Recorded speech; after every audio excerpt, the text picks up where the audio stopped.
भारतीय साहित्य के विशाल आकाश में कालिदास का नाम अद्वितीय चमकता है। उनकी कृतियों में श्रृंगार, वीरता, प्रकृति और मानवता का ऐसा अनूठा संगम देखने को मिलता है जो पाठक को हर बार नई अनुभूतियों से भर देता है। उनकी सबसे प्रसिद्ध महाकाव्य रचनाओं में से एक है रघुवंश। यह महाकाव्य न केवल काव्य रचना की दृष्टि से अद्वितीय है, बल्कि इसके माध्यम से कालिदास ने जीवन के गहन दर्शन, नैतिक मूल्यों और आदर्शों का भी वर्णन किया है। रघुवंश का परिचय। रघुवंश महाकाव्य, जैसा कि नाम से स्पष्ट है, राजा रघु और उनके वंशजों की कथा है। कालिदास ने इसे 14 सर्गों, अध्यायों में विभाजित किया है, जिनमें रघुवंश के विभिन्न राजाओं के चरित्र, उनके जीवन की प्रमुख घटनाएं और उनके द्वारा स्थापित आदर्शों का वर्णन मिलता है। महाकाव्य की शुरुआत रघुवंश के महान राजा दिलीप से होती है और यह उनके वंशजों के विस्तृत जीवन वृतांत को वर्णित करता है। इसमें राजा रघु, दशरथ और राम का जीवन वर्णन विशेष रूप से प्रमुख है। रघुवंश के प्रमुख पात्र और घटनाएं। 1. राजा दिलीप। महाकाव्य के प्रारंभ में राजा दिलीप का वर्णन है, जो एक महान शासक थे। उनकी सबसे बड़ी विशेषता उनकी निष्ठा और प्रजा के प्रति उनकी गहरी करुणा थी। वे न केवल अपनी प्रजा का कल्याण चाहते थे, बल्कि अपने जीवन के हर कार्य में धर्म का पालन करते थे। उनके और उनकी रानी सुदक्षिणा की गोसेवा की कथा अत्यंत प्रेरणादायक है। एक बार राजा दिलीप अपनी रानी के साथ एक गाय की सेवा करने का प्रण लेते हैं ताकि वे एक योग्य संतान प्राप्त कर सकें। जब एक दिन एक सिंह ने उस गाय पर आक्रमण किया, तो दिलीप अपने प्राणों की परवाह किए बिना उसे बचाने के लिए तैयार हो गए।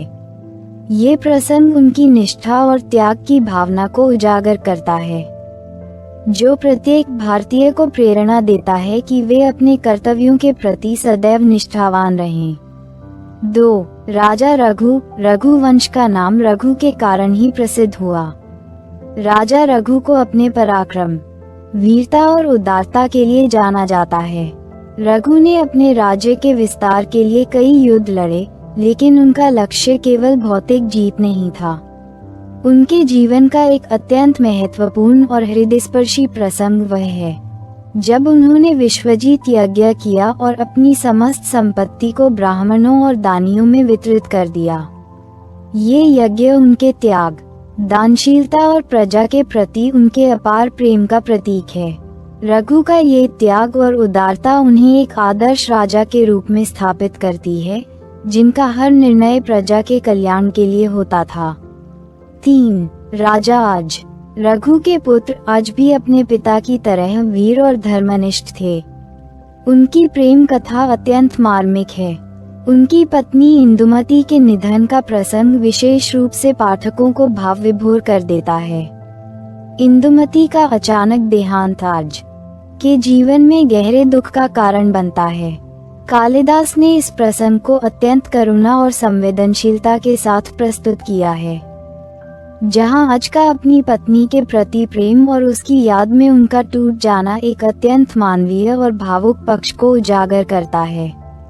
ये घटना पाठक के मन में ये प्रश्न छोड़ जाती है कि क्या एक शासक के जीवन में निजी भावनाओं के लिए कोई स्थान है, या उन्हें सदैव कर्तव्यों की कठोर राह पर चलना होता है।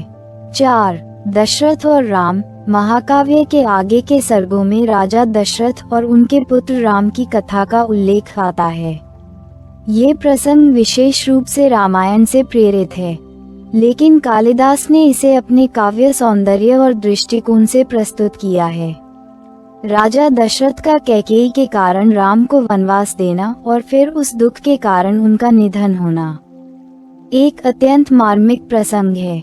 राम का वनवास और उनके द्वारा राक्षसों का संहार करना भी महाकाव्य में प्रमुखता से वर्णित है। राम का चरित्र महाकाव्य का सबसे आदर्श और प्रेरणादायक पात्र है। उनका संयम, धैर्य, न्यायप्रियता और अपने कर्तव्यों के प्रति अटूट निष्ठा उन्हें मर्यादा पुरुषोत्तम के रूप में प्रस्तुत करती है। जब वे अपनी पत्नी सीता के साथ वनवास जाते हैं, तब उनके त्याग की गाथा हर पाठक के हृदय को छू जाती है। राम का जीवन ये सिखाता है कि चाहे कितनी भी कठिनाइयां क्यों न आए, हमें अपने धर्म और कर्तव्यों का पालन कभी नहीं छोड़ना चाहिए।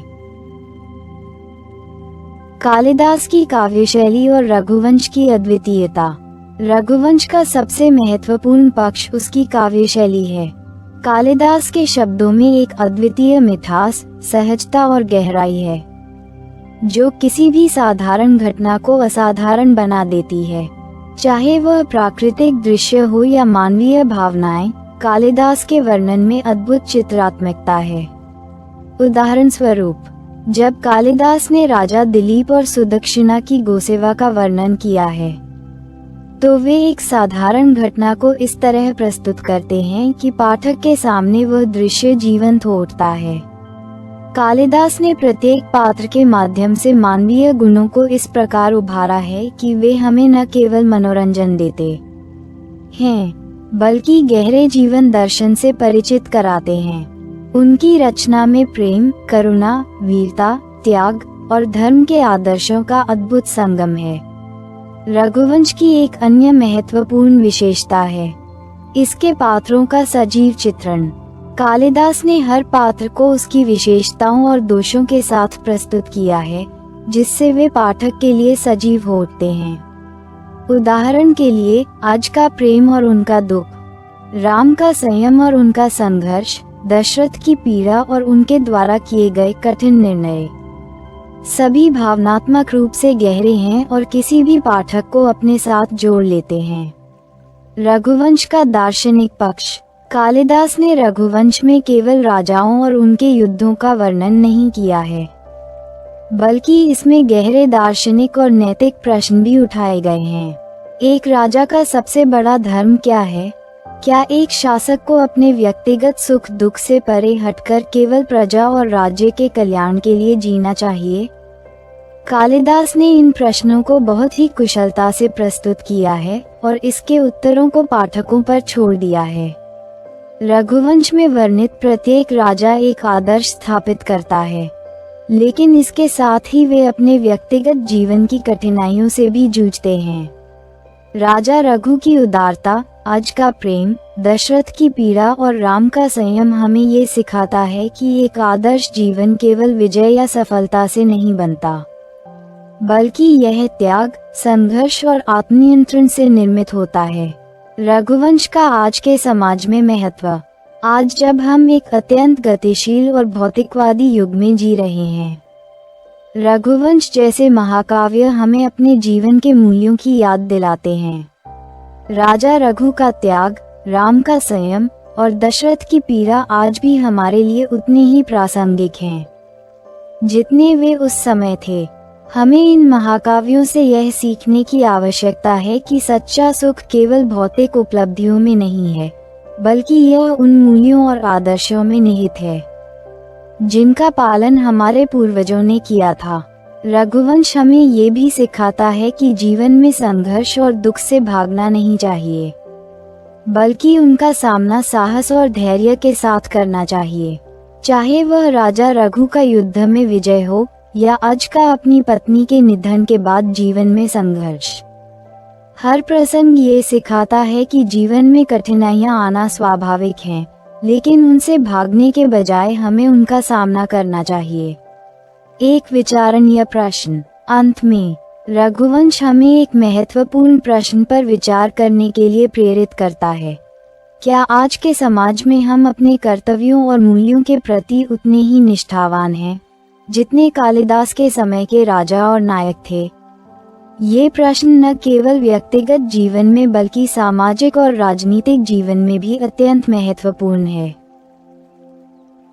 यहाँ रघुवंश के 10 उद्धरण और उनके गहरे अर्थ प्रस्तुत किए जा रहे हैं, जो पाठक को सोचने और इस महाकाव्य को और गहराई से समझने के लिए प्रेरित करेंगे। 1. राजा अपने कर्मों में दक्षता से महान होते हैं। विवरण। कालिदास के अनुसार एक राजा की महानता केवल उसकी विजय या साम्राज्य में नहीं होती, बल्कि उसके कर्तव्यों को कुशलता और निष्ठा से निभाने में होती है। रघुवंश के राजा हमेशा अपनी प्रजा और राज्य के प्रति समर्पित रहे, जिससे उनकी यशगाथा अमर हो गई। 2. प्रजा के प्रति विनम्रता से राजा की प्रतिष्ठा और विजय होती है। विवरण: राजा का धर्म केवल शासन करना नहीं, बल्कि अपनी प्रजा के प्रति करुणा और विनम्रता दिखाना भी है। कालिदास हमें सिखाते हैं कि जो शासक अपनी प्रजा के प्रति संवेदनशील और विनम्र होता है, वह वास्तविक रूप से विजयी होता है। रघुवंश के हर राजा में ये गुण प्रमुखता से दिखता है। 3. केवल त्याग से ही अमरत्व की प्राप्ति होती है। विवरण: रघुवंश में राजा रघु का विश्वजीत यज्ञ और अपनी समस्त संपत्ति का त्याग उनकी महानता का प्रतीक है। कालिदास कहते हैं कि जो व्यक्ति त्याग करने में सक्षम होता है, वही सच्चे अर्थों में अमरता प्राप्त करता है, क्योंकि उसका नाम सदैव स्मरण किया जाता है। 4. जहाँ अधर्म की प्रशंसा होती है, वहाँ धर्म कमजोर हो जाता है। विवरण: कालिदास यहाँ चेतावनी देते हैं कि जहाँ अधर्म और गलतियों की प्रशंसा की जाती है, वहाँ सच्चे धर्म और नैतिकता का पतन होता है। रघुवंश के राजा धर्म को सर्वोपरि मानते थे और उन्होंने सदैव न्याय का पालन किया। 5. धर्म से विमुख होकर कोई भी मार्ग सही नहीं हो सकता। विवरण: कालिदास के इस कथन में ये सिखाया गया है कि धर्म के बिना कोई भी मार्ग सही दिशा नहीं दिखा सकता। रघुवंश के हर राजा ने धर्म को अपना जीवन सूत्र बनाया और उनके हर निर्णय में धर्म की प्रधानता रही। 6. सत्य और धर्म साथ साथ चलते हैं। विवरण: कालिदास ने सत्य और धर्म के बीच का गहरा संबंध रघुवंश में बखूबी दिखाया है। जहाँ सत्य होता है, वहाँ धर्म होता है, और जहाँ धर्म होता है, वहाँ सच्चाई का मार्ग खुलता है। राजा राम का चरित्र इस उदाहरण का प्रत्यक्ष उदाहरण है, जो अपने जीवन में सत्य और धर्म का पालन करते हैं। 7. राजधर्म के पालन से धर्म की प्रतिष्ठा होती है। विवरण: कालिदास ने रघुवंश में ये सिद्ध किया है कि जब एक राजा अपने राजधर्म का पालन करता है, तो वह न केवल राज्य को बल्कि पूरे समाज को सही दिशा देता है। राजा रघु और राम दोनों इसके आदर्श उदाहरण हैं, जिन्होंने हमेशा राजधर्म का पालन किया। 8. जो राजा धर्म का पालन नहीं करता, वह अपने शत्रुओं से पराजित हो जाता है। विवरण: कालिदास यहाँ बताते हैं कि एक राजा केवल शक्ति और संसाधनों से नहीं जीतता, बल्कि धर्म और नैतिकता से जीतता है। रघुवंश के हर राजा ने धर्म का पालन कर शत्रुओं पर विजय प्राप्त की। ये शिक्षाप्रद है कि नैतिकता के बिना कोई भी शक्ति कमजोर होती है। 9. जैसे स्त्री के लिए पतिव्रत धर्म है, वैसे ही राजा के लिए सत्य धर्म है। विवरण: सत्य का पालन रघुवंश के हर राजा का प्रधान धर्म था। कालिदास इस उद्धरण में ये स्पष्ट करते हैं कि सत्य न केवल व्यक्तिगत जीवन में बल्कि शासन के क्षेत्र में भी सबसे बड़ा धर्म है। राजा राम का चरित्र इस सत्य के अनुपालन का आदर्श है। 10. धर्मात्मा राजा ही श्रेष्ठ शासन कर सकता है। विवरण: कालिदास यहाँ ये बताते हैं कि एक राजा की श्रेष्ठता उसकी धर्मात्मा होने में निहित है। जो राजा धर्म का पालन करता है, वही राज्य और प्रजा का भला कर सकता है। रघुवंश के राजाओं की यह प्रमुख विशेषता थी कि उन्होंने धर्म को सदैव प्राथमिकता दी। इन उद्धरणों के माध्यम से कालिदास का रघुवंश केवल एक महाकाव्य न रहकर जीवन के महत्वपूर्ण आदर्शों का मार्गदर्शक बन जाता है।